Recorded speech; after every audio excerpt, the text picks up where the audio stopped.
BFM Business, Intégral Bourse, jusqu'à 18h, le Club de la Bourse. Et ce soir, nos trois invités du Club de la Bourse, Julie Jourdan, gérante actions américaines chez Mansartis. Bonsoir. Bonsoir. Merci d'être avec nous. À côté, Marc Riez, directeur général de Vega Investments. Bonsoir et merci de nous avoir rejoints. Merci. Et puis Stéphane Barbier de la Serre, macro-stratégiste chez Macor Capital Markets. Bonsoir Stéphane. On va commencer justement par la macroéconomie avec, je le disais en titre, cette nouvelle dégradation du sentiment économique dans la zone euro. L'indice publié par la Commission européenne est retombé à son plus bas niveau depuis quasiment 3 ans, 103,3 points au mois de juin. Le recul est de pratiquement 2 points par rapport au mois précédent et il est inférieur au consensus des prévisions. Et puis le climat des affaires se dégrade également pour le 4e mois consécutif, 0,17 au mois de juin, sensiblement inférieur au consensus des prévisions. Stéphane, joli prénom, Stéphane, on le sait, hein, les indicateurs de confiance, généralement, ce sont des précurseurs de l'évolution de l'économie. Oui, absolument. Alors, ces chiffres-là, je n'en ai pas vu le détail, mais sont tout à fait dans la ligne des datas qu'on a eues depuis un certain nombre de semaines, voire de mois. Il y a une dégradation très nette du climat macroéconomique qui, pour l'instant, s'effectue davantage au niveau de ce qu'on appelle le soft data, c'est-à-dire les indicateurs de sentiment. Reste à savoir quand est-ce que cela impacterait ou impactera les indicateurs, on va dire hard, qui sont le PIB, la production, etc. Mais le fait est que la dynamique est mauvaise et ça explique en grande partie que la BCE soit sortie du bois. Pas de son seul fait d'ailleurs. On voit qu'il y a une montée au créneau de l'ensemble des banques centrales face à un contexte macroéconomique qui se dégrade, pas seulement en Europe, même aux États-Unis. On a vu des chiffres assez étonnants, notamment le PMI manufacturier, qui est sur la barre des 50, qui, comme vous le savez, est la ligne de partage des eaux entre la croissance et la décroissance. Et c'est un plus bas depuis 7 ans. Donc il n'y a pas qu'en Europe que la situation se dégrade. Et il est évident qu'on arrive maintenant sur des zones assez critiques, notamment pour les perspectives de résultats des entreprises au second semestre. Je pense qu'on en parlera ultérieurement. Ouais. Marc Riez. Bon, c'est vrai que ça va dans la veine, effectivement, de ce qu'on a eu ces derniers temps. Un indice IFO en Allemagne qui a décroché, qui est pas très bon, très mauvais. Une confiance du consommateur mesurée par le Conference Board aux États-Unis aussi, qui a pas mal chuté de 10 points la semaine dernière. Donc des choses qui, un immobilier aussi, hein, qui ralentit aux États-Unis. Donc pas mal d'indicateurs qui disent ça. Alors ce qui est très paradoxal, c'est que plus les chiffres sont mauvais et plus le marché presque est content. Parce qu'il se dit, les banques centrales sont à la manœuvre, nous baisser les taux, nous donner de l'argent, etc. Et donc ces chiffres qui en temps normal devraient quand même aboutir sur, en tout cas, et du point de vue des marchés, faire qu'il y ait des corrections plus marquées. Aujourd'hui, par exemple, le CAC perd quasiment rien. Donc, alors que bad news is good news, comme on dit outre-Atlantique. Et ça se vérifie jusqu'au moment où, naturellement, on ira trop loin dans cette problématique-là. Mais pour l'instant, c'est ça. Alors, vous faisiez le parallèle avec l'économie américaine. On va en parler avec Julie Jourdan, qui, elle, est plus spécialiste des États-Unis. On a des indicateurs qui montrent effectivement une dégradation légère de l'économie américaine. Cela dit, le tableau économique global, il reste solide aux États-Unis. On a eu la confirmation du chiffre de la croissance, 3,1%. Et puis cette semaine, Jérôme Powell, le patron de la Fed, a rappelé que l'économie américaine restait solide. Alors tout à fait. Alors, l'économie américaine, elle est aujourd'hui... Elle est en forte croissance sur le premier trimestre. Elle a des indicateurs de confiance qui se dégradent très légèrement, mais qui restent très proches de leur plus haut historique, je le précise. Pas pour le manufacturier. Le manufacturier, on a vu qu'on avait eu un PIB au premier trimestre qui a été extrêmement fort, qui, quand on regarde dans le détail cette vigueur du PIB, une croissance de plus de 3%, on peut pas, c'est quelque chose de très fort et très dynamique. Quand on regarde dans le détail, cette croissance, elle avait été dynamisée notamment par la production industrielle et des stocks qui avaient été plus forts, plus rapidement sans doute produits que ça aurait dû être le cas au premier trimestre. Donc ce qu'on voit aujourd'hui dans le PMI PMI manufacturier qui, en effet, a été et ressorti relativement décevant, au-dessus du seuil d'expansion de 50, mais vraiment très proche sur la ligne de des 50. Il n'empêche que c'est une normalisation, on va dire, après une vigueur un peu trop forte, une petite exagération au premier trimestre. Donc aujourd'hui, on n'a pas de tendance forte de dégradation de cette activité. Il faut évidemment le surveiller, mais aujourd'hui, on voit au contraire qu'on a une accélération et une reprise sur la consommation des ménages. Je vous rappelle que la consommation des ménages, c'est 2/3 du PIB américain, et que quand on regarde les ventes au détail aux États-Unis, quand on les met en rythme annualisé, ce qui est ressorti sur les 2 derniers mois, c'est une croissance de 6,5. On était en dessous de 1 sur le premier trimestre. Alors il y avait des éléments qui l'expliquaient, les conditions météo qui ont été extrêmement défavorables aux États-Unis, mais néanmoins, on voit bien qu'on peut toujours trouver effectivement un certain nombre d'indicateurs qui laissent présager potentiellement de risques. Il faut les surveiller, il faut toujours être vigilant, mais aujourd'hui, on a une économie qui est vigoureuse. On reviendra sur l'économie américaine dans la deuxième partie du Club de la Bourse. J'aimerais qu'on revienne sur ces chiffres en Europe. Si on essaie de décortiquer les chiffres qu'on a eus ce matin, on note une détérioration de la confiance dans l'industrie, également dans les services et dans une moindre mesure chez les ménages. Et en revanche, on voit que la confiance s'améliore dans le commerce de détail et surtout la construction. Marc Fenez. Bon, pas grand-chose à dire là-dessus. Moi, j'ai l'impression quand même que pour l'instant, il n'y a pas une euphorie extraordinaire. Alors, effectivement, il y a une consommation des ménages qui tient peut-être mieux en Europe que ce qu'on aurait pu craindre. Alors, il y a effectivement les petites mesures Macron en France, mais pas seulement en France. Cet aspect de la consommation, effectivement, n'est pas si mauvais. L'immobilier, effectivement, avec les taux bas, bon, tout ça tient pas mal.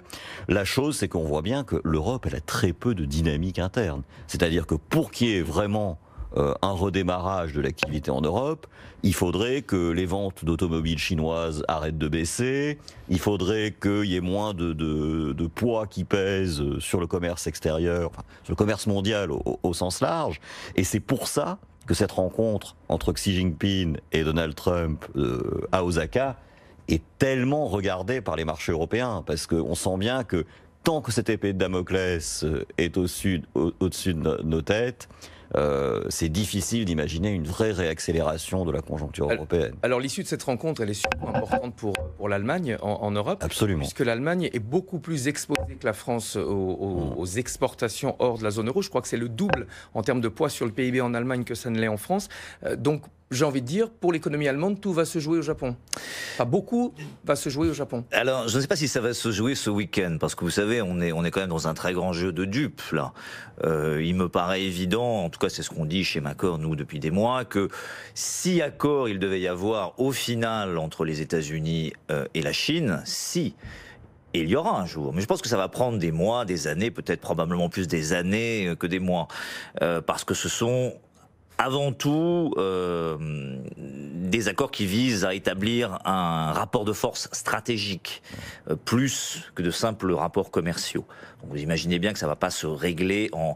Vous voyez les histoires de Hong Kong, vous voyez les histoires de la Corée du Nord qui viennent se greffer là-dessus. Il y a tout, la mer de Chine. Il y a de très nombreux débats. Et je pense que donc, ce qui va se dessiner à ce sommet d'Osaka, ce qu'on voit se dessiner au hasard des petites phrases qui sont distillées de manière assez, assez talentueuse par les différents opérateurs ou les différents décideurs, on voit que probablement on va avoir une espèce d'effet d'annonce plutôt sympathique. Mais le marché, je pense, en analysant les détails, se rendra compte que rien n'est réglé au fond. Mais en gros, passez un bon été. En plus, les banques centrales sont là pour vous défendre. Et rentrez chez vous, bonnes gens, allez sur la plage.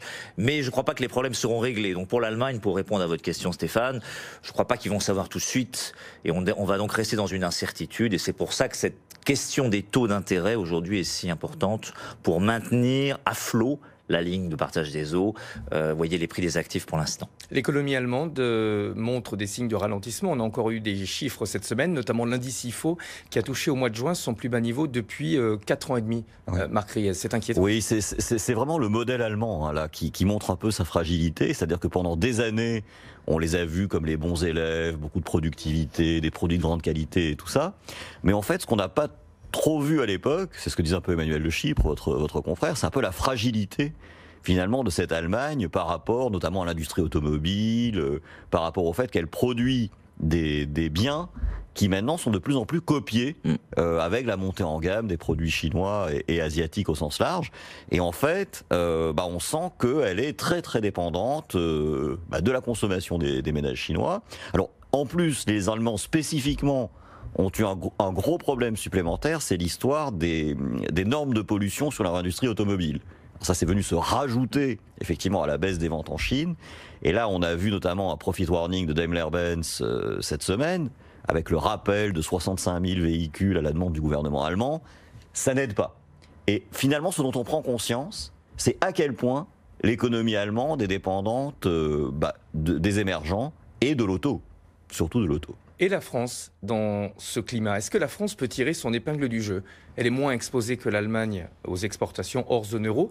Et puis on le voit, la confiance des ménages, elle s'améliore. C'est une économie crypto-communiste un peu, la France. Non mais on a longtemps critiqué le modèle français en disant elle est trop soutenue par sa demande intérieure. Mais finalement, quand il y a un avis de tempête ou de gros temps à l'extérieur de la zone euro, finalement on est assez protégé. Comme c'est l'État qui fait plus de la moitié du PIB, forcément on est relativement plus protégé qu'un pays normal.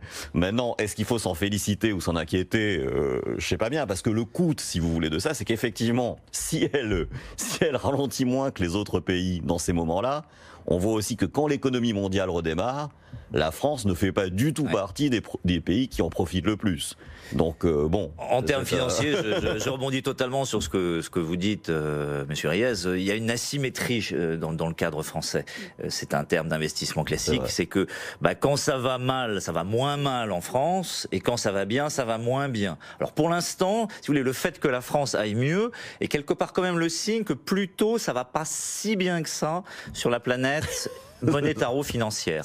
Alors, effectivement, avec des États-Unis, et là je vous rejoins Madame Jourdan, qui tirent assez bien leur épingle du jeu, avec pas mal d'aides fiscales malgré tout, mais qui pour l'instant sont dans une autre problématique. On parlera des États-Unis avec Julie Jourdan un peu plus tard, notamment les enjeux de l'élection américaine qui se profile et le profil des candidats démocrates qui sont très très très à gauche et qui risquent pas forcément d'avoir des idées pro-marché. On marque une pause et on se retrouve dans un instant. BFM Business, Intégral Bourse, jusqu'à 18h, le Club de la Bourse. Le Club de la Bourse avec ce soir Julie Jourdan, gérante action américaine chez Mansartis, Marc Riez, directeur général de Vega Investment et Stéphane Barbier de la Serre, macro-stratégiste chez Macor Capital Markets. La situation macroéconomique se dégrade dans la zone euro, on en a parlé.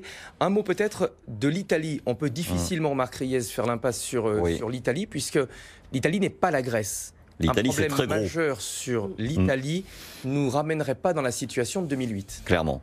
Mais là, de toute façon, moi, je ne peux même pas imaginer une banque centrale européenne qui laisserait tomber l'Italie. C'est presque inimaginable. D'ailleurs, on voit bien que tout le monde est très gêné par l'Italie. La Commission européenne, on l'a vu, elle leur laisse 6 mois pour représenter quelque chose de décent, alors que d'habitude, c'est 3 mois. Donc on sent que c'est très très difficile de dire à l'Italie, voilà, vous devez absolument. Donc là, j'ai peur que ce soit finalement tout le reste de l'Europe qui soit solidaire autour de ça. Alors du côté des marchés, ce qui est intéressant à dire, c'est qu'aujourd'hui, c'est la seule dette qui rapporte encore quelque chose. Parce que je ne sais pas si vous avez vu les dettes portugaises, espagnoles, les 5 ans espagnols et portugais rentrent en territoire négatif. Donc si vous voulez avoir un tant soit peu de rendement, il faut aller. Eh bien, vous n'avez guère le choix. Il faut aller sur la dette italienne. Donc, du côté marché, ils sont soutenus par le fait que c'est les seuls qui donnent un petit peu de rendement. Et puis, du côté politique, ils sont un peu too big to fail. Donc, c'est ça qui me rassure. Maintenant, ils ont des problèmes structurels forts. Ce qu'il faut, c'est que cette coalition saute vite. Parce que le fait d'avoir une aile gauche qui veut augmenter les dépenses, une aile droite qui veut baisser les recettes, ça va pas être simple à tenir longtemps. L'équation est un peu... Il manque quelque chose. Mario Draghi. Que peut faire Mario Draghi? Qu'est-ce qu'on peut attendre de la Banque Centrale Européenne, Stéphane? Je crois qu'il a été très clair. Il est italien également.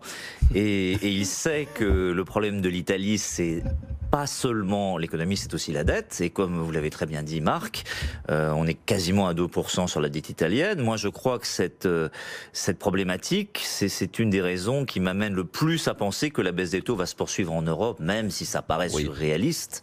Parce que dans les faits, en pratique, c'est probablement la moins pire des solutions d'un point de vue pragmatique. C'est-à-dire que si vous mettez la dette du Portugal, qui a été le bon élève de la classe, à presque zéro, pourquoi est-ce que l'Italie n'irait pas aussi vers une dette qui irait plus ou moins vers zéro? Ils sont encore à 2% sur les 10 ans. Alors ça paraît tout à fait hétérodoxe d'un point de vue monétaire, d'un point de vue rationnel, mais je crois que vous allez voir davantage de baisse de taux, et c'est exactement ce que Mario Draghi, qui est transalpin là encore, a dit, qu'ils étaient prêts, whatever it takes. Il l'a pas redit, mais il l'a pensé fortement. En tout cas, c'est ce que les marchés ont compris. Moi, je m'attends à des baisses de taux ou à des politiques encore plus engagées de la part de la BCE. C'est peut-être une énorme erreur historique, mais pour l'instant, je ne suis pas sûr qu'on ait réellement le choix, en tout cas en Europe. C'est tout à fait différent. Moi, ce qui me semble, c'est que ce que fait Draghi depuis le début, c'est très bien, c'est essayer de donner du temps aux politiques pour qu'ils mènent à bien les réformes structurelles qui sont nécessaires. La seule chose, c'est qu'il a un peu lâché par... alors on disait, le Portugal a été un très bon élève, l'Irlande est un excellent élève, etc. Sauf que les Italiens, un peu comme la France d'ailleurs, n'ont pas mis à profit ces années de taux très bas pour faire les réformes qu'il fallait faire. Et ça, c'est quand même embêtant. C'est-à-dire que, clairement, les politiques sont pas à la hauteur de Mario Draghi. Il doit être assez énervé, je pense, contre les politiciens européens globalement. Après, est-ce que la fin du mandat de Mario Draghi, dans quelques mois, ne rend pas la situation un peu plus compliquée? On le voit mal engager la BCE dans une direction et finalement de décider des mois à l'avance du chemin que va devoir suivre son successeur. Est-ce qu'on ne va pas avoir une période d'attentisme justement jusqu'à son départ? Je crois que par-delà les éléments strictement monétaires, Mario Draghi est aussi un très fin politique. On en a pas mal ces temps-ci, des très fins politiques entre Trump, Xi Jinping. Et il sait très bien que tant qu'on est dans un contexte de Brexit, il ne va pas y avoir de grosses pressions mises sur l'Italie. Je pense que le Brexit, d'ailleurs, c'est une histoire qui va durer éternellement. Jamais ils vont sortir de l'Europe. En réalité, jamais re-rentrer complètement. Enfin, je caricature, si vous voulez, un peu à l'excès. Mais il y a, si vous voulez, une espèce de politique de la chaise vide qui risque, en fait, d'aider beaucoup l'Italie. Et Mario Draghi joue de manière très habile là-dessus. Il met une forte pression sur ses successeurs, en réalité. Et je ne sais pas qui lui succédera. Il y a toute une théorie à ce sujet. Est-ce que ce sera plutôt un alémanique ou plutôt quelqu'un qui vient de l'Europe du Soleil? Je ne sais pas. À mon avis, plutôt un alémanique. Mais il va se retrouver avec une forte pression, le garçon ou la dame qui va arriver. Porter la responsabilité de faire exploser l'Europe. Très compliqué. Ça va être très compliqué quand même. Et donc, Mario Draghi, je pense, charge la barque. Pour éviter, pour pas garantir, mais en tout cas tout faire pour que son successeur ne puisse pas inverser la pression. Imaginez un train lancé à pleine vitesse et vous tout d'un coup vous appuyez, vous renversez toute la vapeur, ça va être très compliqué. Forcément une inertie. Oui, très grosse inertie. Les paris sont ouverts, enfin en tout cas les jeux ont déjà commencé pour les top jobs, comme on les appelle, c'est-à-dire les postes clés à la Commission européenne et puis la succession de Mario Draghi. Là, c'est les prochaines années qui s'écrivent en ce moment. Pour l'Europe. C'est important, ces négociations. C'est très, très important. Entre la France et l'Allemagne. Emmanuel Macron et Angela Merkel avaient promis de ne pas afficher leurs divergences. Je crois que c'est raté. C'est raté. C'est raté. Et le vrai sujet pour Angela Merkel, j'ai l'impression que c'était la BCE jusqu'à il y a quelques mois, et c'est devenu la Commission. Et donc peut-être que justement, on va se retrouver avec un gouverneur de la Banque centrale pas trop restrictif ou rigide. On avait le risque d'avoir M. Weidemann, voilà. Parce qu'elle préférera que l'Allemagne ait la main politiquement sur la Commission européenne et que c'est presque inimaginable qu'elle ait la main à la fois sur la Commission et sur la Banque centrale. Là, ça ferait vraiment beaucoup. Je suis entièrement d'accord. Il est probable que l'Allemagne préférera sacrifier l'agneau monétaire au lion politique, je pense. Et on va voir. Tout ça est extrêmement sibyllin. Je ne crois pas que personne puisse affirmer quoi que ce soit sur ces dossiers-là. On voit bien que même Emmanuel Macron, qui est un garçon a priori assez intelligent, a du mal à expliquer ce qui se passe. Donc c'est très complexe.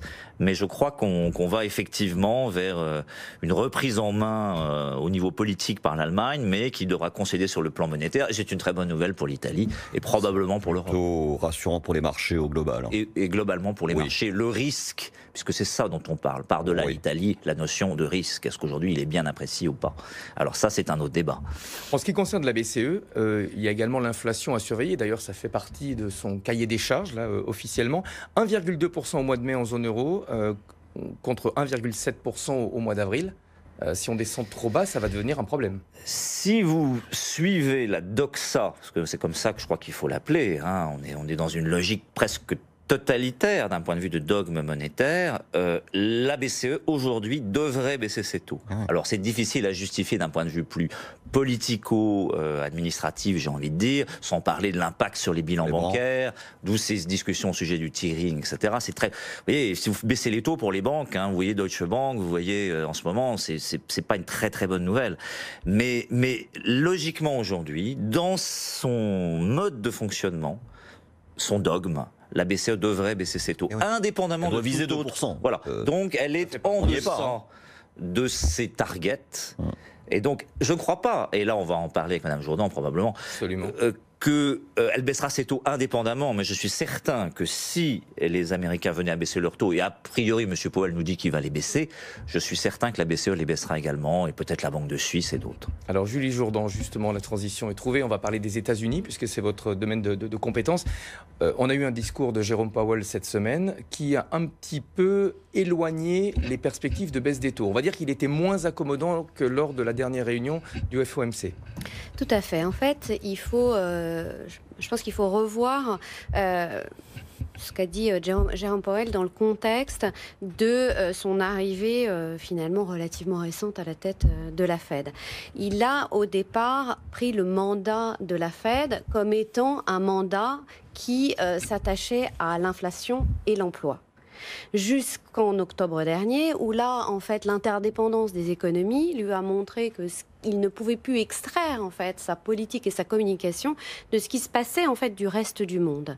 Là, l'émergence et le renforcement des tensions avec la Chine en particulier a le conduit à dire attention, si on poursuit dans cette zone de tension, on va avoir des conséquences économiques plus fortes sur l'ensemble des zones économiques et sans doute y compris aux États-Unis. Pour le moment, on en a finalement assez peu. Les entreprises vont globalement bien. Et l'économie américaine, on en a parlé tout à l'heure, va globalement en bonne santé, mais ça pourrait produire des effets négatifs à moyen terme. Et d'autre part, on ne peut pas nier l'interdépendance des économies désormais. Donc dans ce contexte-là, il a voulu dire, je pense en tout cas c'est comme ça que nous on le perçoit, il a voulu dire finalement, nous on est là si jamais les tensions géopolitiques se renforçaient encore et qu'on allait vers finalement une dégradation plus rapide et plus forte de l'économie. Et là, la semaine dernière, cette semaine plutôt, il dit attention, je ne garantis pas la baisse si elle n'est pas nécessaire en fait. Et c'est peut-être là où il se donne vraiment des marges de manœuvre et il fait un travail d'équilibriste qui est difficile à comprendre par le marché. Il joue un peu avec le feu parce que là le problème c'est que si vous voulez, que regarde le marché ? Le marché regarde la pente de la courbe des taux. Donc elle compare les taux à 10 ans avec les taux courts. Les taux à 10 ans, si on se positionne 8 mois de ça, en novembre 2018, ils étaient à 3,25. Aujourd'hui, on l'a vu tout à l'heure, ils sont vers 2. 2,03%. Donc, ça veut dire que si vous voulez, eux, ils ont baissé de 1,20%. Donc, si les taux courts étaient restés, les anticipations de taux courts, au même niveau qu'ils étaient en novembre, on était déjà dans un phénomène d'inversion des courbes des taux. Et on sait que quand il y a inversion de la courbe des taux, très souvent, alors après, on pourra en discuter, voilà. Mais en tout cas, les marchés, que ce soit vrai ou pas vrai, c'est une crainte pour les marchés de voir cette inversion. C'est vrai, quand il y a une inversion de la courbe des taux, il y a une récession, sur le 10 ans, on a potentiellement une récession dans les, on va dire, 15-18 c'est ça. Donc, ça s'est jusqu'à présent produit à chaque fois. Et donc, pour le coup, les marchés craignent ça. Et donc, s'il veut éviter que les marchés disent ça y est, inversion de courbe des taux, donc récession bientôt, il est obligé de faire quelque chose. Parce que s'il ne fait rien, le 2 ans américain qui est passé de 3 à 1,60, il pourrait bien lui revenir au moins vers les niveaux actuels de 40 ou entre 2,25 et 2,50. Donc vous voyez bien que là, ça pourrait être assez violent. Donc il est presque obligé, je dirais, aujourd'hui, de baisser au moins 1 ou 2 fois d'un quart ses taux. S'il ne le fait pas, là, ça peut secouer méchamment. On va marquer une nouvelle pause. Derniers instants de cotation en Europe. Les indices boursiers sont proches de l'équilibre. Petite hausse, très légère progression, à peine de 0,1% à la bourse de Paris et de 0,3% à la bourse de Francfort.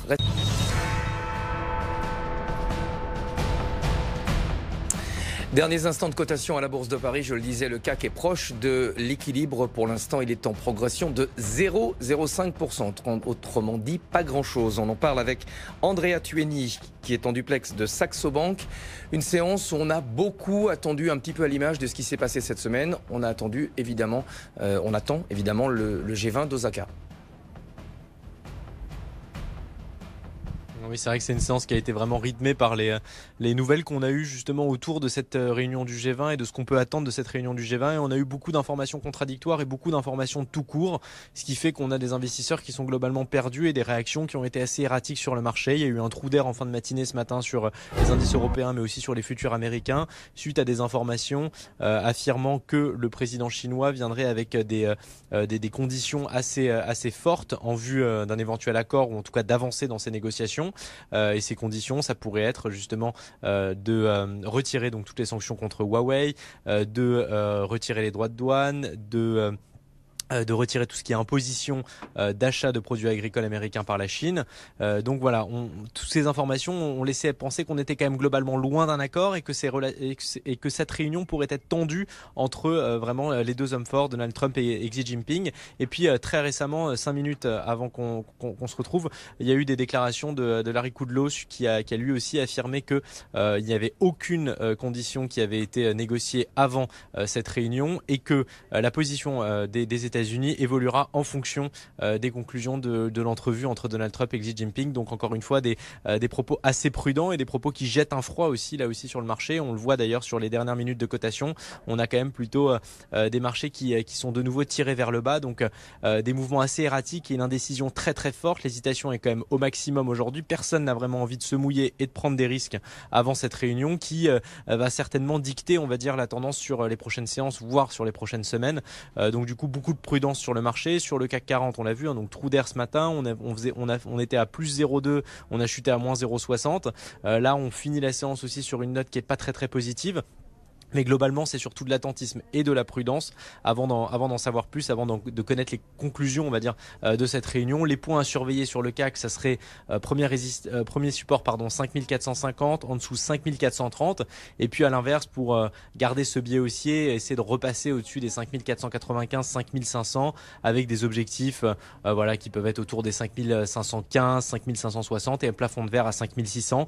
Mais voilà, globalement, on le sent, beaucoup de tension sur ce marché. Sur le S&P, le vrai niveau technique névralgique, ça serait vraiment de réussir à tenir au-dessus des 2900-2910. Sous ce niveau-là, on a quand même une première alerte qui viendrait remettre en cause, en tout cas, le dernier mouvement positif qu'on a eu sur l'indice américain.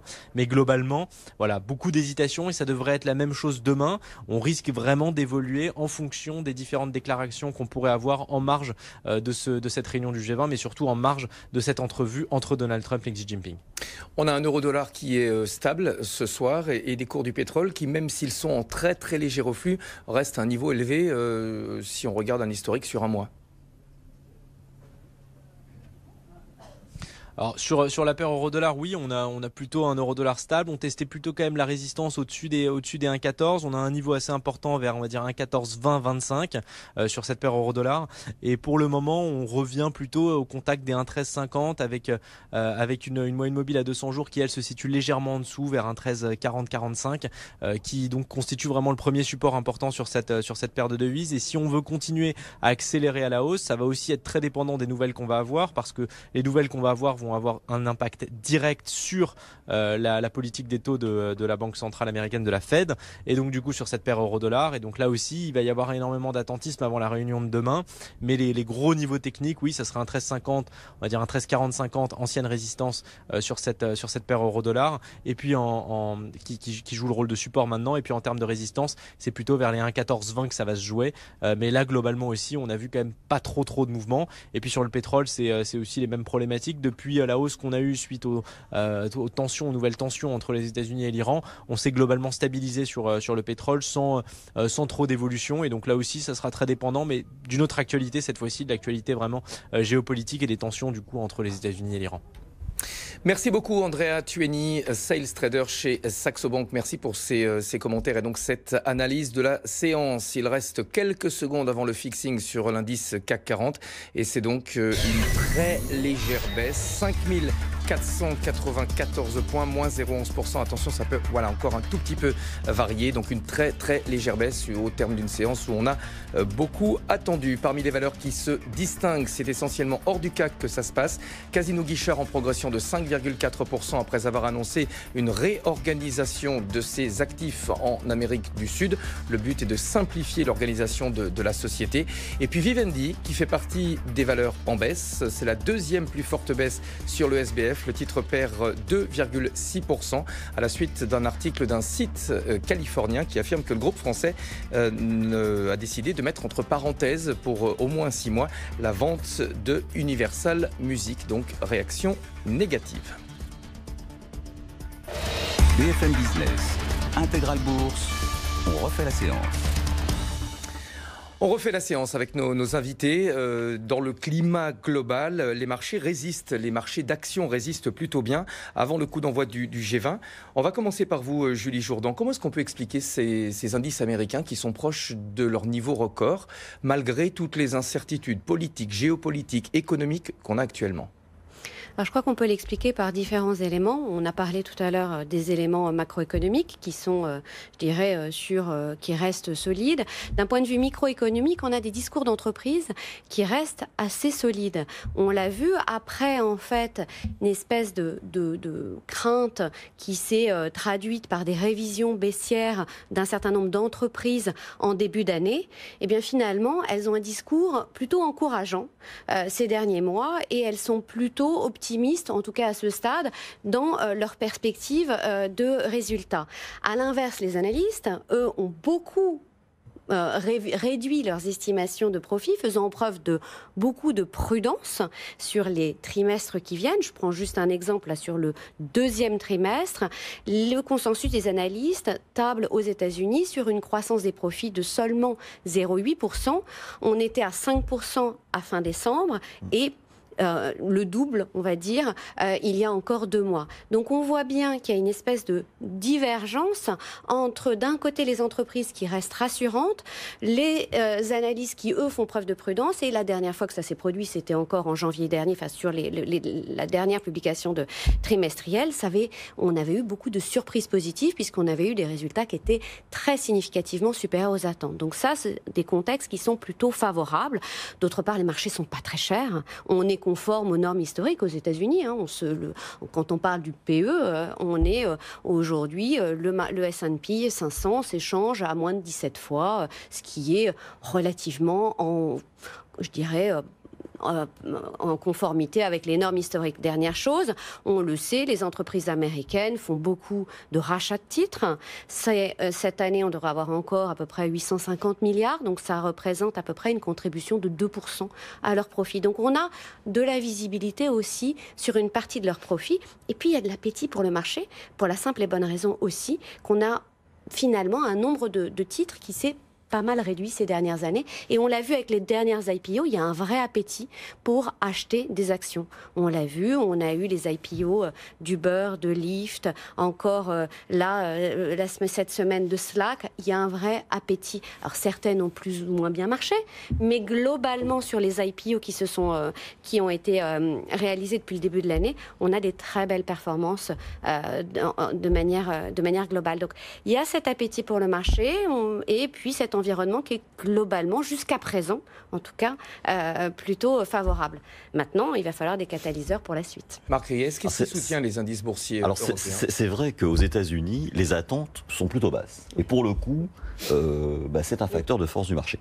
Sur l'Europe, le sujet est un peu différent, c'est que là, on attend quand même encore autour de 9% de hausse des résultats des entreprises en 2019. Et on risque, pour certaines, de ne pas être au rendez-vous. Voilà, ça, c'est pas gagné pour tout le monde.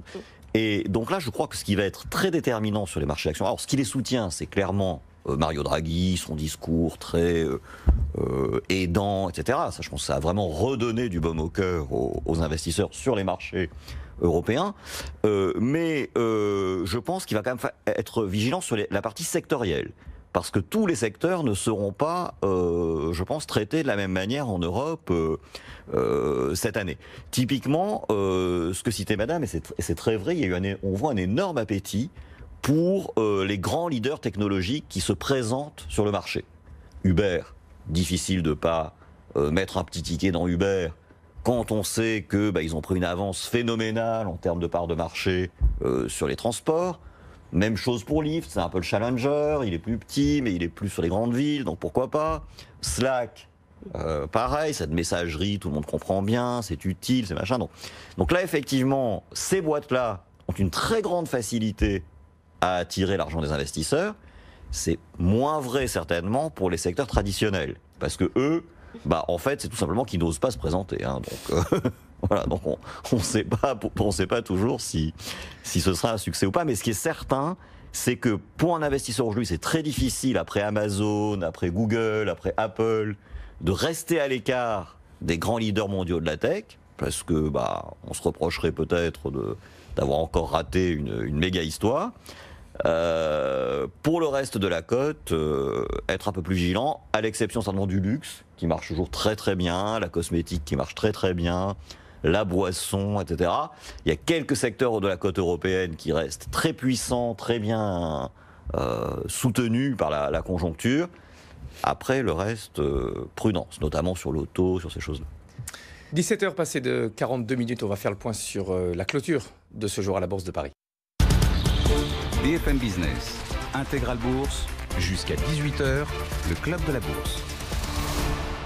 Dernière partie du Club de la Bourse avec Stéphane Barbier de la Serre, macro-stratégiste chez Macor Capital Markets, Marc Riez, directeur général de Vega Investments et Julie Jourdan, gérante actions américaine chez Mansartis. Quelles sont, Julie, à votre avis, les menaces à court terme pour les marchés financiers ? On va parler dans un instant des élections américaines, ça c'est pas vraiment à court terme, mais on a l'inflation qui reste basse, l'obligataire qui est à des niveaux extrêmement bas, les rendements obligataires. C'est une menace ? Je crois que la principale menace, c'est vraiment la divergence qui pourrait exister entre les attentes des investisseurs, notamment sur les baisses de taux, et la réalité de ces baisses de taux. C'est-à-dire qu'aujourd'hui, on le sait, on a déjà 2 baisses des taux qui sont attendues sur cette année, une sur l'année prochaine. Un environnement macroéconomique qui est plutôt solide aux États-Unis. On peut avoir, si du moins il y avait notamment un accord avec la Chine qui était annoncé, même s'il était peut-être de façade ou sur des éléments finalement relativement mineurs, des droits de douane qui seraient minorés ou ce genre de choses. On ne parle pas de propriété intellectuelle ou d'éléments plus stratégiques, on va dire, mais d'éléments très concrets. On pourrait avoir des déceptions si effectivement la Fed disait oui, on baisse les taux une fois, mais il n'y a pas peut-être besoin d'avoir plus de baisse de taux. Et là, effectivement, on aurait une divergence qui serait sans doute un risque pour les marchés.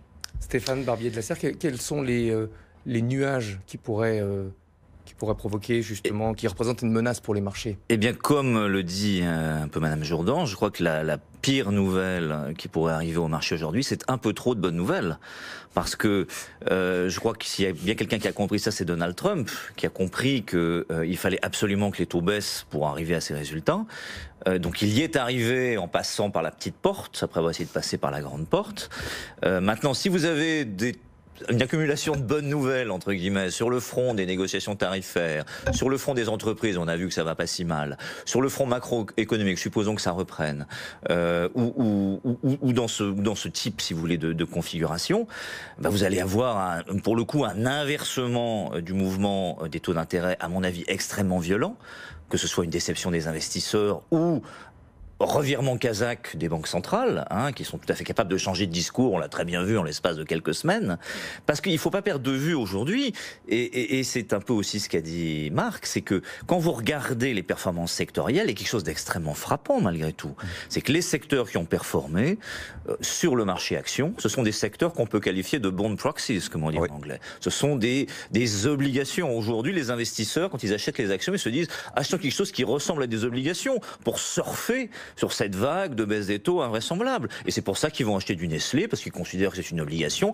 C'est pour ça que d'une certaine manière, et alors on en arrive à des choses presque surréalistes, ils ont acheté du LVMH, parce que peut-être c'est au fond une forme d'obligation, il y a des cash flows positifs, ou peut-être certaines technologiques, mais attention, si vous voulez, au point break, au retournement de la vague, qui pourrait être très violent et vous ramener sur les récifs. Donc il ne faut pas qu'il y ait trop de bonnes nouvelles. C'est pour ça que je dis qu'attention, c'est là que les politiques doivent jouer de manière relativement fine. On est sur des niveaux, à mon avis, assez sensibles en matière de taux d'intérêt, gare au retour de vague. C'est comme ça que vous vous positionnez, Marc Riès, vous achetez des actions qui ressemblent à des obligations? Alors nous, traditionnellement, on joue les valeurs de croissance, et en particulier la croissance défensive, donc c'est vrai que naturellement, on aime bien le luxe, la cosmétique, l'agroalimentaire, etc. Forcément, pour l'instant, ça nous aide, et ça pourrait ne pas nous aider du tout si ça se retournait. Voilà. Mais moi, il y a quand même un élément que je trouve un peu rassurant par rapport à ces craintes-là, c'est que d'abord, même si l'économie, finalement, se portait pas si mal dans les mois qui viennent, ce que je vois, c'est qu'il n'y a pas d'inflation. Il n'y a pas d'inflation en Europe, et finalement, aux États-Unis, en dépit d'une conjoncture extrêmement solide depuis plusieurs années, les tensions inflationnistes sont très faibles. Ça veut dire quoi? Ça veut dire que on pourrait imaginer une période où l'économie va pas si mal, et où pour autant, les banques centrales ne seraient pas obligées de remonter rapidement leur taux d'intérêt. Et ce qui me semble, c'est que Donald Trump va mettre une pression phénoménale à Jérôme Powell jusqu'au moins à l'automne 2020 pour qu'il fasse ses fichues baisses de taux. Parce que lui a bien compris, en tant que bon promoteur immobilier, que la montée des taux, c'est la fin du bal. Et donc, je pense que, à moins qu'il y ait vraiment de fortes tensions inflationnistes aux États-Unis qui justifieraient ce fameux retournement, cette fameuse inversion de tendance, je pense qu'il y aura une pression politique sur la Fed, même si elle est supposément indépendante, pour qu'elle exécute les baisses de taux attendues par le marché, ou à minima qu'elle en fasse une bonne partie, etc. Donc cette menace-là, je pense que pour l'instant, vu le contexte politique aux États-Unis, bon, c'est pour moi, si vous voulez, c'est un risque, mais pour répondre à votre vraie question, qui était le risque de court terme, oui. Moi je pense qu'il y a finalement peu de risques de court terme, que le risque il est plutôt après la réélection de Trump, où là, entre le déficit budgétaire qu'il a fait pour arriver à ça du point de vue de l'économie, la pression qu'il a mise sur la Fed et tout ça, bah, à un moment donné, il y a de l'inflation, et là, ils sont obligés de remonter les taux, c'est la fin. Julie Jourdan? Sur l'élection de... Non, pardon, excusez-moi. Oui, vous parliez de la Fed. J'avais la question dans ma tête, je ne voulais pas poser. La Fed, quel est votre scénario chez Vega Investments? Vous tablez sur une baisse des taux dès la prochaine réunion du FOMC, les 30 et 31? Alors, le marché le marché est partagé entre une baisse de 0,25 ou de 0,50. Nous, on croit plutôt au 0,25 parce qu'on pense que la meilleure arme, c'est quand même de la brandir plutôt que de tirer la balle. Donc on pense garder de la poudre. Voilà, garder un peu de poudre quand même. Si vous mettez 0,50, ça inquiéterait quand même. Oui, parce que là, pour la question de ils diraient pourquoi. Voilà. Faire une telle ampleur, est-ce qu'il y a des choses qu'on ne comprend pas? Et 0,50 serait, je pense, quelque chose d'assez maladroit de trouver. Mais certains y croient. Et donc, du coup, c'est ma question. Vous attendez 0,25? S'il baisse, il devait y avoir, le plus probable, c'est que ce soit 0,25. Et en termes de timing, est-ce que elle pourrait intervenir, cette baisse, dès le 30, tout va dépendre aussi de d'Osaka. Donc, c'est vrai qu'aujourd'hui, on est en train de parler un peu de théorie des jeux, quoi. Osaka, c'est ni bon ni mauvais, en fait. On va terminer avec les élections américaines. Les démocrates sont rentrés vraiment en campagne avec la diffusion hier soir du premier débat entre 10 prétendants à la candidature sur la chaîne américaine NBC. Il y aura la suite du débat ce soir. Moi, j'ai noté une gauchisation, sans jugement de valeur, de ces candidats. Tout à fait. Et finalement, je me disais en regardant le débat que peut-être les investisseurs américains allaient souhaiter une réélection de Trump.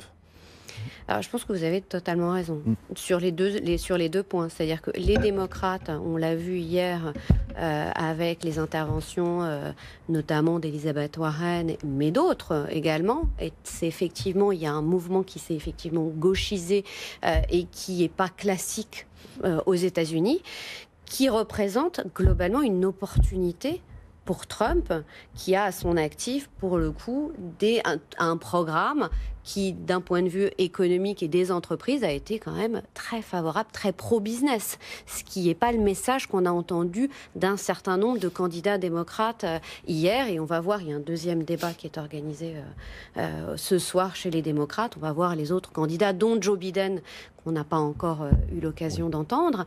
Mais c'est vrai que cette tendance est plutôt une opportunité pour Trump. Stéphane Barbier de la Serre, finalement, les marchés vont peut-être souhaiter la réélection d'un président américain qui aura marqué son mandat par un côté très imprévisible, par des réactions épidermiques, enfin tout ce que déteste d'habitude le marché. C'est un paradoxe intéressant que vous soulignez très bien, Stéphane, mais je crois que les électeurs américains, in fine, renverront, et je ne prends absolument pas parti, renverront Donald Trump pour un second mandat pour 2 raisons simples. C'est qu'il a fait ce qu'il a annoncé, ce qui est quand même assez rare. Et deuxièmement, probablement, il va réussir à amener la bourse américaine probablement à des niveaux relativement élevés en 2020, avec un immobilier qui tient grâce à des baisses de taux supplémentaires. Alors, là où je suis entièrement d'accord, c'est que le 2e mandat de Donald Trump s'annonce épique. Parce que là, il faudra délivrer. Mais je pense qu'il a de bonnes chances d'être réélu. Cette gauchisation, je trouve très intéressante du paysage politique américain. Je trouve elle me paraît, en ce qui me concerne d'un point de vue personnel, assez logique et compréhensible, mais je crois que dans un cadre américain, elle va être mal comprise par les électeurs. Oui. C'est un peu une transposition, vous voyez, les thématiques qu'on voit chez Bernie Sanders ou chez Elizabeth Warren, pour moi, sont un peu une transposition de certaines thématiques européennes. Je comprends tout à fait, d'un point de vue de sensibilité personnelle, cette transposition, mais je doute qu'elle soit porteuse politiquement aux États-Unis. Marc Riez. Je suis tout à fait d'accord avec Stéphane, l'autre Stéphane. Le fait est que je pense pas du tout que ce discours gauchisant séduise beaucoup l'électeur américain moyen. Et ce qui est extraordinaire chez Trump, c'est qu'à force d'être si extrême, si provocateur, il a amené tout le monde aux extrêmes. C'est qu'en fait, il a vidé le champ des modérés. Il faut être maintenant pro-Trump ou horrifié par Trump. Et ça, c'est pas terriblement bon parce que sauf crash d'ici octobre 2020 des marchés boursiers ou de l'économie, je pense que ses chances d'être réélu aujourd'hui sont très élevées. Oui.